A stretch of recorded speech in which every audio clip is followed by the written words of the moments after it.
And this is why I am so privileged to introduce our great mayor, Eric Garcetti. Mayor Garcetti served in City Council for 12 years, the majority of his time, as council president.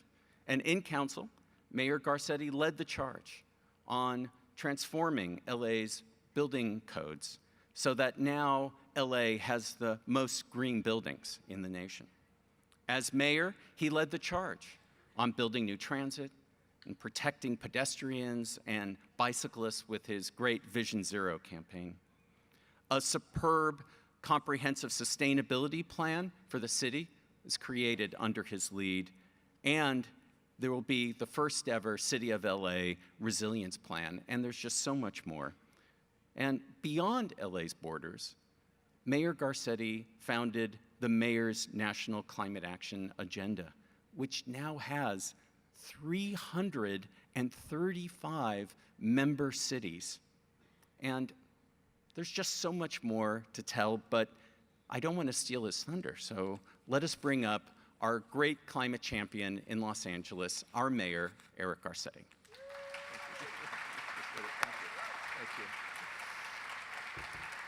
Hello, everybody. How you doing? I just came from City Hall, just as a little side note, where we stood, for all of you Star Wars fans, with George Lucas and Melody Hobson, his incredible wife. And the City Council just passed unanimously the approval of the Lucas Museum for Narrative Art, which will be coming here to Los Angeles in Exposition Park in the middle of a promise zone within walking distance of a dozen high schools in South LA. And it hit me, this is the kind of city where every single day things like this are happening, where we're attracting new museums and culture, where just yesterday we opened the most powerful solar array in the world down by the port, where we have nearly 16 megawatts of power that is generated from two-sided solar panels. Earlier this morning, I was at give a round of applause for that. That's DWP's great work. And this morning, I was part of a panel looking at public-private partnerships and going through the infrastructure that we're building here in Los Angeles, from the revitalization of the LA River to our airport, our convention center, and of course with the passage of Measure M, the largest transportation initiative in the history of any local government ×2 in American history. So we are a city that is on the move, and I'm so glad that you guys have come here today to mark this day together. To not just be a day of words, but a day of actions, not just a day of history looking, but a day of history making. And for all of us to be here in the midst of this revitalized downtown and a city whose beating heart continues to face the great challenges of our day together. And thank you first and foremost to Jonathan Parfrey, who's just not only a dear friend and a great environmental champion, but a skilled organizer and a convener, and whose vision has helped bring us here today with his incredible team. This is a model not just for Los Angeles and California, but for the world as well. And I want to give some shouts out to folks that are here helping do this work together. My predecessor, Antonio Villaraigosa, our Long Beach mayor, Robert Garcia, who I was just in Miami at the U.S. Conference of Mayors with, where he was getting an award for the work that is happening in Long Beach Port that we are doing together. We signed just 2 weeks ago a pact to make it a zero-emissions port and to look at ways that we can make sure that people can breathe easy in Long Beach and San Pedro and Wilmington, et cetera. El Monte Mayor Andre Quintero, my dear friend as well. And thank all of you for coming out on a hot day in the midst of, I know a lot of construction happening downtown. A lot of that is actually the subway construction underneath downtown causing that. So stay with it. It'll have a greener outcome at the end.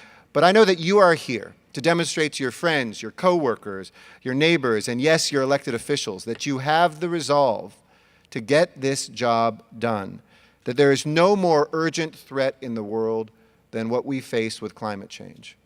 When I was in Miami on Friday, Jonathan took a little bit of the surprise away in the intro, but let me just walk you back. When I founded with the then mayor of Houston and Philadelphia, what we now call Climate Mayors, a group that we formed to help push for negotiations in Paris and be the wind behind President Obama's back, we went from 3 up to 40 member cities before Paris.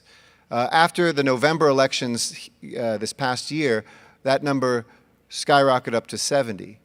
The day that President Trump withdrew from the Paris Climate Agreement, we picked up the phone, started calling mayors around this country, and tried to get cities to join us, and then saw people through social media start pushing their mayors to. And today, 335 mayors in 44 states representing 65 million Americans have said if the White House opts out, we are opting into the Paris Agreement. That is the power of climate resolve.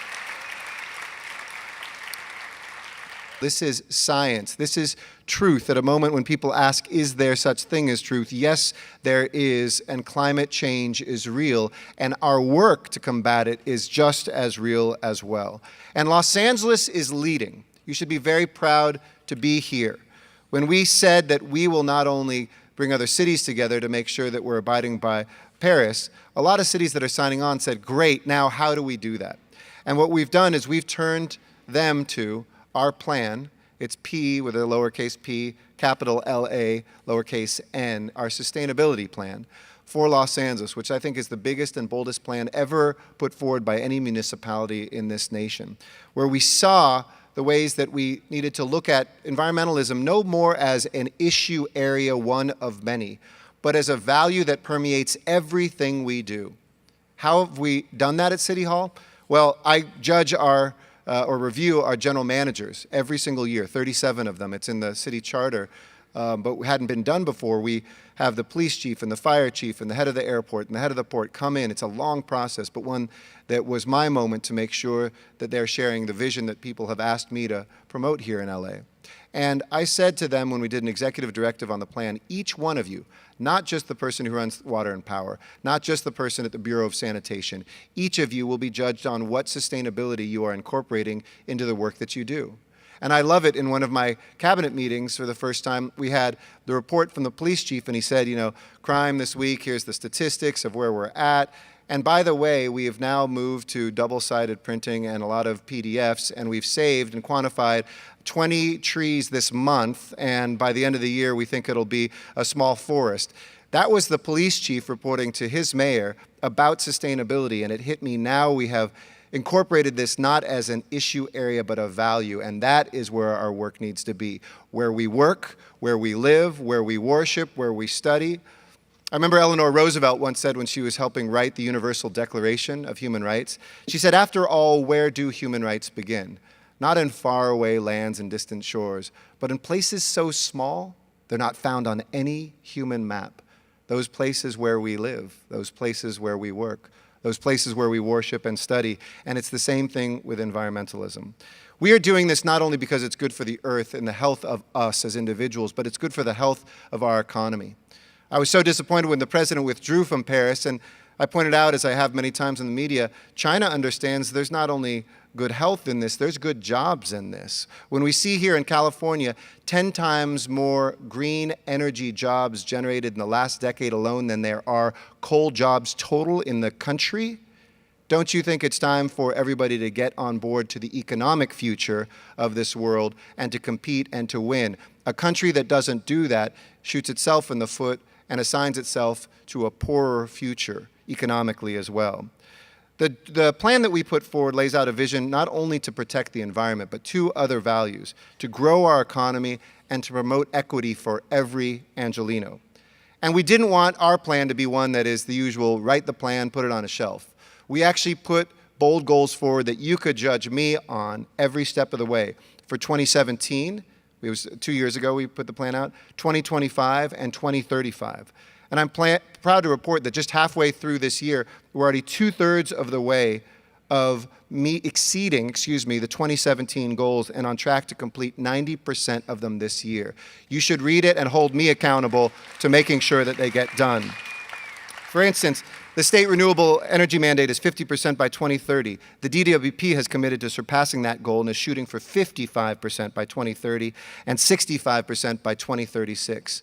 But we're not stopping there. We are finally thinking not just beyond coal, but beyond carbon. You just have to go to the Northwest San Fernando Valley and see the impact of our addiction to natural gas and to methane, the impact that that had on global warming this year when we had the gas leak in Aliso Canyon. We are now moving, and have committed ourselves to a pledge here locally, a pledge now through the Sierra Club with other cities as well, to 100% renewable energy here in Los Angeles, which used to be the dirtiest utility on the West Coast. We're leading the way in how we get around the city, too. We have more pure battery electric vehicles in our fleet than any other city in America. In fact, it was great. We put it out to bid. The ones that happened to win were BMW i3s, and you've seen some of those ones that are already painted like white and black. Well, it was for our police. And so they were already painted. That's not the patrol cars, but all the rest of the police vehicles now are electric vehicles. One of the largest charging stations in the world now is just up the street here on Spring Street. And we're, Main Street. And we're building the nation's first electrical vehicle car share program for low-income communities in LA. This shouldn't just be for the Tesla crowd. It should also be for those folks who want to do car share or who don't own a car to be able to use an electric vehicle and to do their work throughout this city.